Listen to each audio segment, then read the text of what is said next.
Before I have Raleen introduce herself, I'm a member of Clackamas UCC, and I sit on that council, and I had the great pleasure to meet Raleen. So would you tell everybody about yourself? Well, the bio in your program tells you a lot.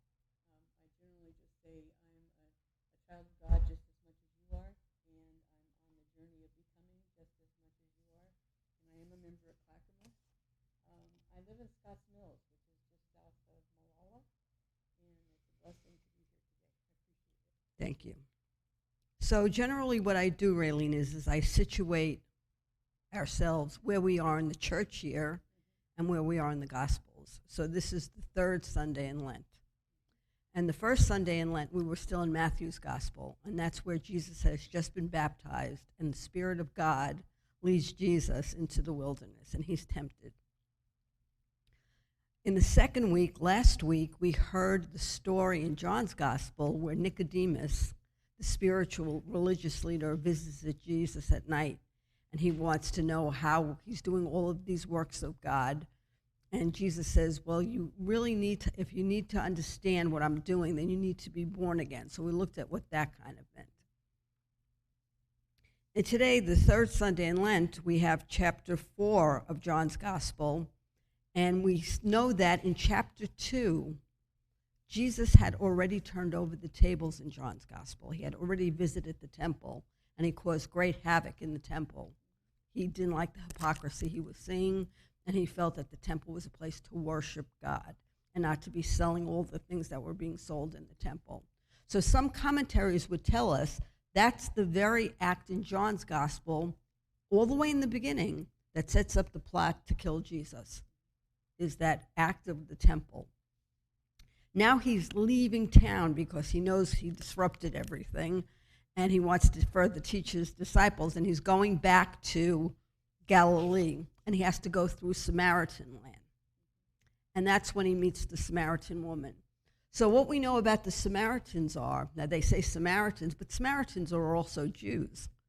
Samaritans are Jews in the fact that they worship at a mountain and a temple of not the same Jerusalem temple, their temple on a certain mountain, but they're not involved with Torah the way the Judean Jews are. They're involved in the book of Moses. They are highly indebted to the prophet Moses. So there's this great rift already we see during Jesus' time of all different ways to be Jewish, which is so interesting, right? Because there are so many ways for us to be Christian. So as he's going through this town, and he comes to Jacob's well, the ancestor Jacob's well, he meets this sassy Samaritan woman who I just have come to adore and love, so we will unpack a little bit about that. And I'd like to read to you our poem, and it's by Sarah R. Speed. It's entitled Anything and Everything. I'd give you a drink, a warm cup of tea with lemon and mint, a confetti cannon, roses from the garden, my favorite sweatshirt, a bed to lay in, homemade bread, a hand to hold. I'd give you my full attention. I'd give you my phone and say, put your number in it. I'd give you a melody line, a standing ovation, a sense of security. I'd give you anything and everything if it made you believe that you were enough. So let's look at our questions. So what from the poetry or the scripture caught your attention in a life-affirming, positive way? Well, I struggled with the poem, so I decided to go toward the scripture. Okay. And the part of the scripture that was my favorite was where Jesus is telling her that the time has not only is coming, but has come. It has come, yeah. Where it doesn't matter where you worship or who you call yourself. Exactly, yeah. The love of God is wrapped around you, and you are accepted and loved as you are. As you are, yeah. Yeah, so I particularly liked in the poem, just one line, I'd give you a drink. The rest of it we'll unpack later when we get down here. And I, too, really had an affinity, and I think it's so appropriate for our time today, the time is coming where we go to worship does not matter. It's the way you live your life. Yeah. And I put a little check mark. I liked verses 11 through 12, where she banters with him about the water, right? The woman said, "Sir, you don't even have a bucket to draw with, and this well is deep." So I really, really kind of liked this dialogue back and forth, and she was thoroughly being herself in her confusion, because we've elevated Jesus to a level of, I think, that if you or I were to meet Jesus, you'd probably would be on your best behavior and not say anything, So that kind of was very endearing. And again, she banters with him in 19 through 20, which she said, "Oh, so you're a prophet? Well, tell me this." I just love that. "You're a prophet, so tell me this." Or yeah, she came right back at him. And I kind of really like, too, the part where he's explaining to the disciples it's harvest time. So many times as a pastor, I'll walk into a new congregation and realize that so much work has been done before me, right? And sometimes we get to have the harvest, or sometimes we're the pastor that does the work for the harvest to be had by somebody else. So it's what's before us and what goes through life and how that works.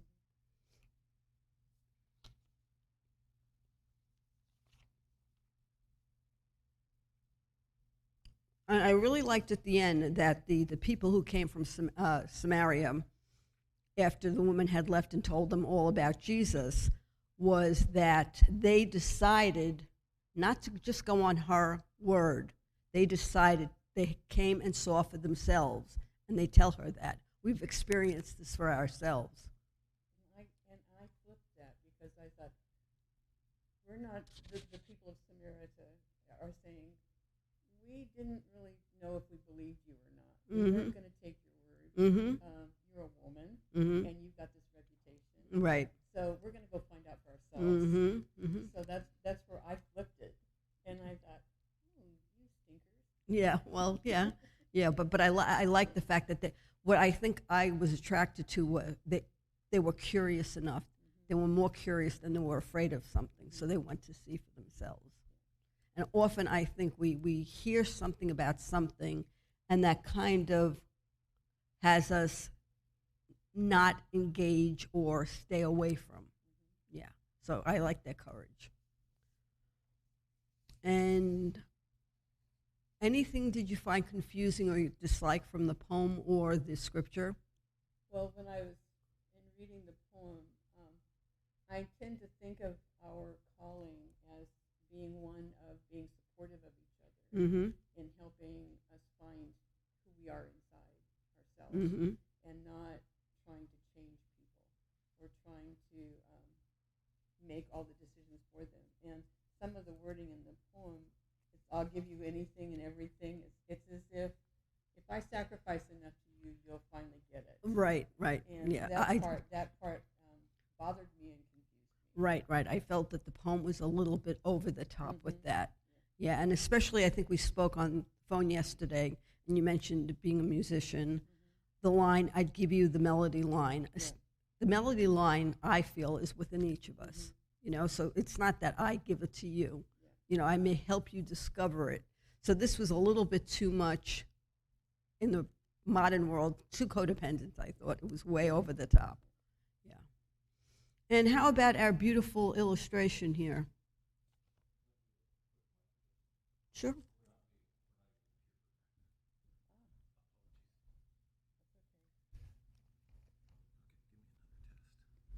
Testing 1, 2. Whoa. Oh, That was a difference. Now if I start sneezing or something, you guys are all going to hear me. I love that, the painting, the artwork that's there. And the bulk of what grabbed at me was that they were reaching for each other. They had their hands out toward each other. And the picture there for me was, we're both teachers and students. And Jesus was coming Say to that learn. Again. We're both teachers and students. Yeah. Jesus was coming. It's like it's like God came in the flesh to learn more about who we are. Mm-hmm. And God may be all-knowing, but we're all unique. Right. Yeah. And so being with the bantering, as someone said, who thinks of us, of Jesus coming and asking us for help? Mm-hmm. We always think Jesus has all the answers. Exactly. Yeah. And in this case, Jesus said, I need a drink of water. Can you help me? Mm-hmm. And what's really, really endearing is the water jar. Yeah. That supposedly her water jar sits Mm-hmm. between them, Mm-hmm. and then it looks like there's a little bit of water on the table with the dove in it. Mm-hmm. Yeah. And in the background, I was just catching this right now. In the background, it looks to be like maybe the temple and maybe the mountain, the two different places to worship. Mm-hmm. And the eye contact I thought was very powerful. Yes.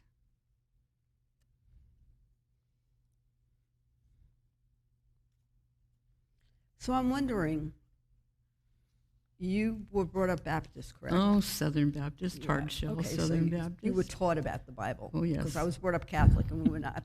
We were Mhm. taught, but it was through the catechism. Mhm. So what were you taught about the scripture reading? Well, none of it was about acceptance for people being as they are. Mm-hmm. It was a lot of judgment, a lot of condemnation. It's like they skipped over the whole thing of Jesus saying, I know everything about you and I still love you. Mm-hmm. Mm-hmm. It was conditional on we needed to be saved. And Exactly. and- Who was? Yeah, it was a setup to yeah. say who the Messiah was, Right. right? Right. Even when I was in the Protestant world, the first things I heard about this passage was this was a way to make a comment and prove that Jesus was the Messiah. Mm-hmm. It was all about Jesus. Mhm. It really wasn't about the relationship. Mm-hmm. Yeah. Well, and the other part that kind of got to me was what I got was a focus on the shame and the guilt and the poor choices that Of the she woman, had yeah. of the woman. Yeah. It wasn't so much on the unconditional love and awakening that Jesus was presenting. Mm-hmm, mm-hmm. And how did that change for you? Oh, it's changed drastically, especially in the last 3.5 years that I've been in a UCC church. I was in a disciples church for years before, and the context began changing, but having the ability for us to ask questions and study the culture and study, know more about why it was odd to have Samaritans and Jews, pure Jews, as someone would say, sharing time, and especially Jesus, a man with a woman, Right. having a conversation. Right. So she had a double. Yeah, right. Yeah. So there's a lot of things that have opened up in the last 3 years in my new openings in the UCC. Right. And I think for me, the more that I learned about the doctrine of discovery, and then when we talk about the word salvation, like what does Oh, that yeah. salvation mean, right? So it was a kind of like, who's imparting salvation upon whom? And that's when reading it again, the relationship becomes very important to me, because you do see Jesus is the role of the teacher sometimes, and sometimes the woman is. So what I glean from that is that the God experience is not that Jesus imparts divinity to her. It happens in between them. Yeah. Yeah. And it also is Jesus is assisting her in realizing what is in her, that she's got the purity of being God's child, Right. and being loved as she is. And I think what she does for Jesus is lets Jesus be fully human, Yes. to see that he has needs too. Mhm. Yeah. Yeah. So did you have some passages? Raleen brought her. Remind me of the name of this Bible again. This is one of my favorite things. I wrote it up in the bio. Is there's a couple of fairly new translations that are out that I enjoy researching. This is the First Nations version of the New Testament, an indigenous translation that just came out in 2021. So they say things a little differently and give us a food for thought. So one of the things that it talks about is in describing the setting, it says, many of the people from High Place, which was Samaria, were mixed bloods and despised by the tribes of the wrestles with Creator, who they identify as Israel. They had their own sacred lodge and their ceremonies, and they did not respect the tribal members of considered village of peace, which is Jerusalem. It says both of them would go out of their way to keep from having contact with each other. The sun was beating down from high above the head of Creator sets free, they identify as Jesus, as he journeyed through High Samaria. And a couple of the scriptures that we had talked about was, weary from his journey, about the 6th hour of the day, Creator sets free, sets down to rest at the ancient watering hole of Heel Grabber. That's Jacob. Says, while the ones who walked the road with him went to the nearby village to find some food. A woman from High Place, being Samaria, Now, came that's to the interesting. well. A woman from High Place. Right, Yeah. High Place, the mountain, came to the well to draw water. Creator sets free, Jesus, saw the woman and said to her, would you give me some water to drink? This surprised the woman because a traditional man would not speak to a woman in public. She found her voice and asked, why would you, a man from the tribes of wrestles with Creator, ask me for a drink, seeing I am a woman from High Place? And she said this because the tribes of the wrestles with Creator had no dealings with the people from High Samaria. So we've got that phrase. Then we get to the point of the sassiness for me. Oh, I see, you're a prophet, she said to him. Our ancestors have honored and served the Great Spirit on the mountain, but your people say the only place to make our prayers and perform our ceremonies is in the village of peace. There was a very old argument between the people of High Place and the tribes of the wrestles with Creator. And then I skipped over to the scripture that jumped out at me as the part that caught me. But the time is coming when all who honor and serve the great mystery will not need to do so in this mountain, nor in village of peace. The Father is looking for the ones who will honor him in spirit and truth, and the day for this has now come. The one above us all, in spirit and truth, is honoring all in spirit and truth, and asks that we serve the Great Spirit in spirit and in truth. Very nice, thank you. So we're kind of reminded that we're invited not only to be charitable, but to be vulnerable as well.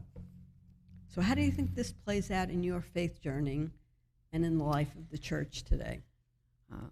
I think that for me personally, I've become more aware of the people who have been othered in my upbringing, Right. and in other denominations, in other religions, and in other cultures, and realizing it's like someone said, you know it in your bones, but you get affirmations that we're all supposed to be here in sisterhood and brotherhood and siblinghood to help each other grow and to help each other heal. And I think part of it for me has been that I've come to realize just how entitled I've been conditioned to think I am, right? Because I would probably say maybe 5 years ago, I would never think of myself as being entitled. But the more I look at life, the bigger picture of life, the deeper I know just how conditioned I was to feel entitled. So that has kind of opened up a whole new vista for me to see how vulnerable some people really are and where I need to be more vulnerable to be able to hear their perspective of what they're experiencing in life. Because so often we when we feel entitled and we feel that we have the answers, we want to jump in and fix it or bring them up to snuff. Whatever we want to do, we want to make them better, right?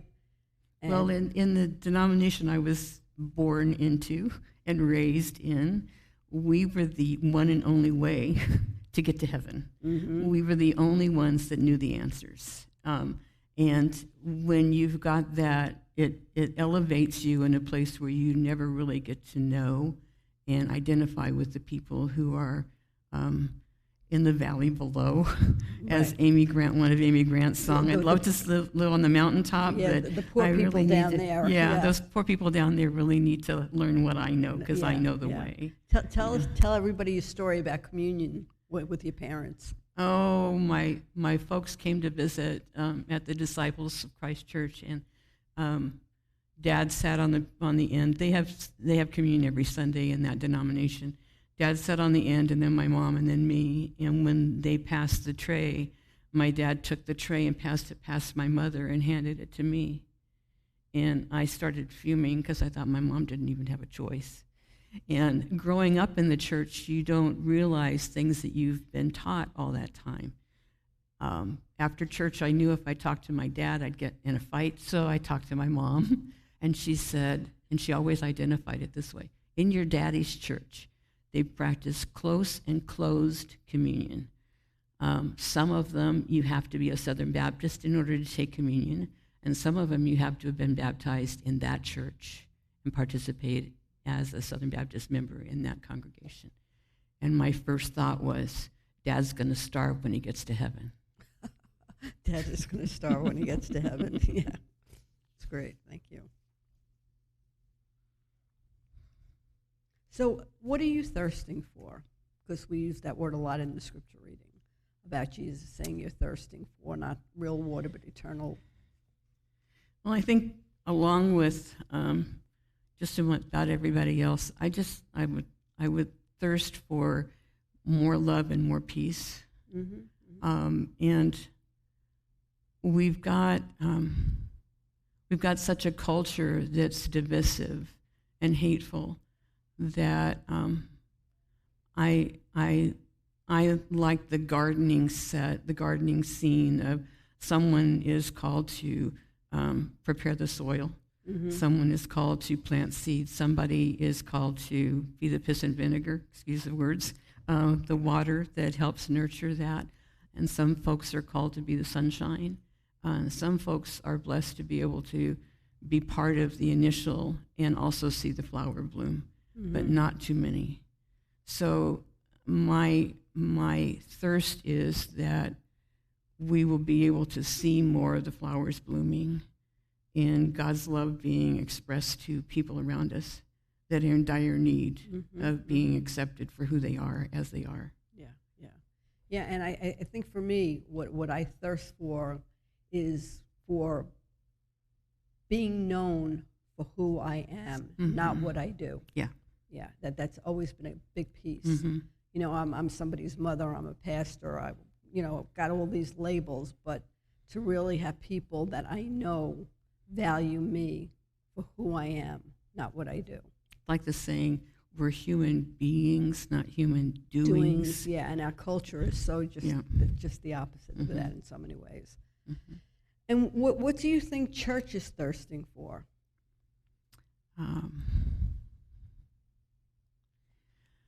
The freedom to be themselves in this world. The fact that whether it's politics or general society, acceptance and reality that we don't all have to agree, that we can. I was explaining, I had someone refer to me as a latitudinarian years ago. A latitudinarian. A latitudinarian, and I had to look it up.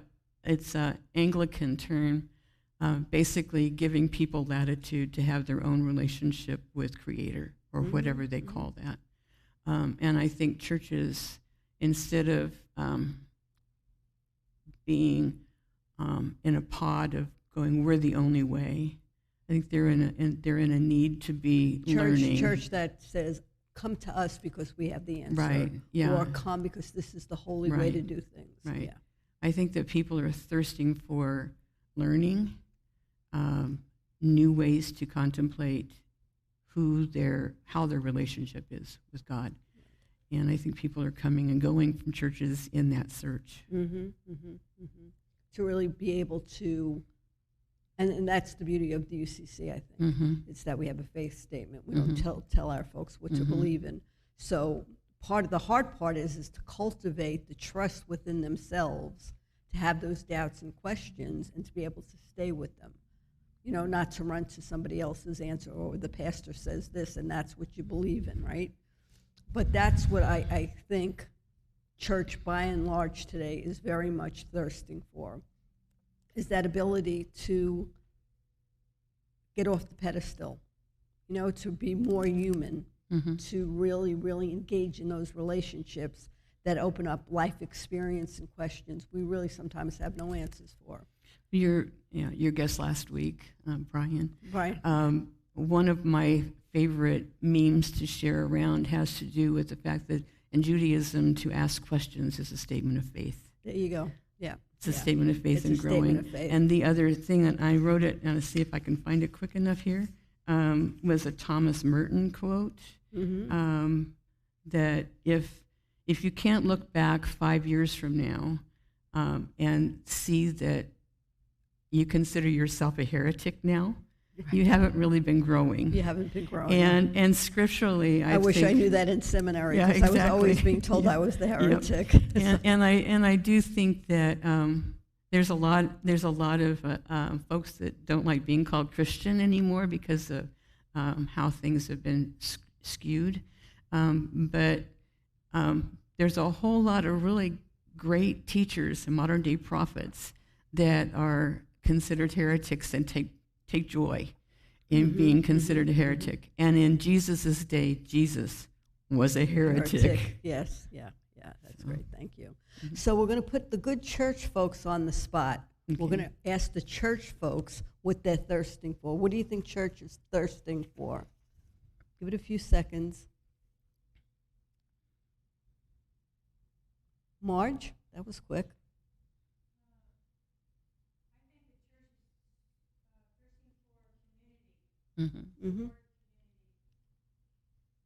Thank you.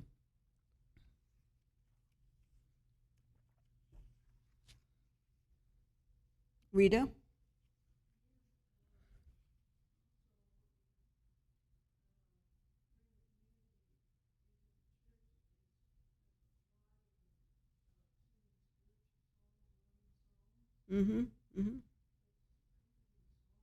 Yeah. So you think church is thirsting for singing together? Yeah. Anybody else?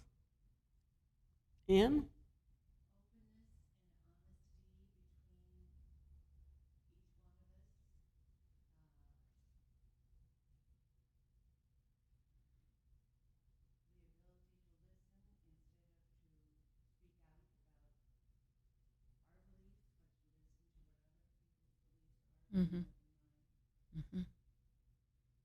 Yep. Vicki? To expand beyond the walls of the church, yeah. And to be that listening voice of the community, yeah.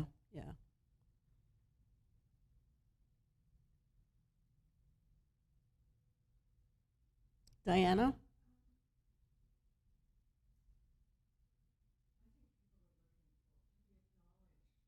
To be seen?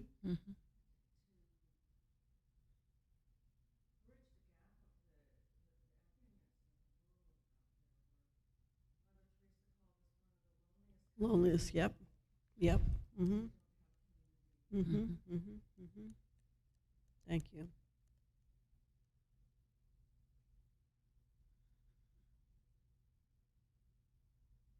They're pretty quiet today, but they did good. They did good. So, Raleen, is there anything else from this we'd like to share? One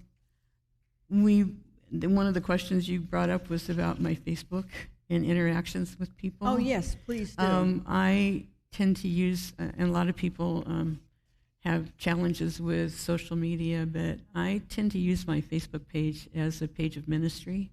I like to toss out seeds that I hope will make people think, or assist people, not make them, assist them in thinking outside of a box that they may have been educated in or taught in, to where judgment and division is a part of their daily routine. And in doing so, I ended up, my a neighbor contacted me a little over 2 years ago and said, "You don't happen to have a room to rent, do you?" And I thought, "Oh, criminy, what have I?" It's like when someone says, "Oh, I hear you're a Christian," and you're going, "Oh, criminy, what have I got myself into?" But the Sister Sophia in spirit gifted me a young roommate who is a gay young lady from Illinois that needed a safe place to move, and she is the girlfriend of the daughter next door. And the family next door was struggling with their daughter being gay, and I ended up being the safe place for these two young ladies in the time that they needed it. And part of that came from stuff that I had posted on my Facebook page that said I was accepting and I was inclusive and I was open and affirming to people who generally get tossed aside and neglected. The challenge that I find, one thing I found interesting is my sister who has stayed in the Southern Baptist Church one day said, "I wish I could be as accepting of those others as you are." And it was coming from things that I had posted on my Facebook page. And my comment was, that's where the word choice comes in. The people that are that you're judging don't have a choice, but we have a choice to love and accept and include people who are different that we maybe just don't understand. So there's things that we can use, social media and visiting with folks that can be extremely beneficial in interesting and beautiful ways. Yeah. And I think we have somebody today who's a new guest on our live stream Facebook that's related to David Hohenstein. Is that correct? Yeah.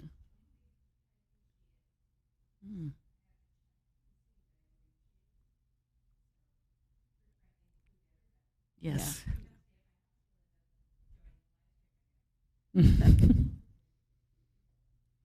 Would you like to read the poem back? Do I need to? Here's our poem for the day. The one we didn't like. I give you a drink, a warm cup of tea with lemon and mint, a confetti canyon, roses from the garden, my favorite sweatshirt, a bed to lay in, homemade bread, a hand to hold. I'd give you my full attention.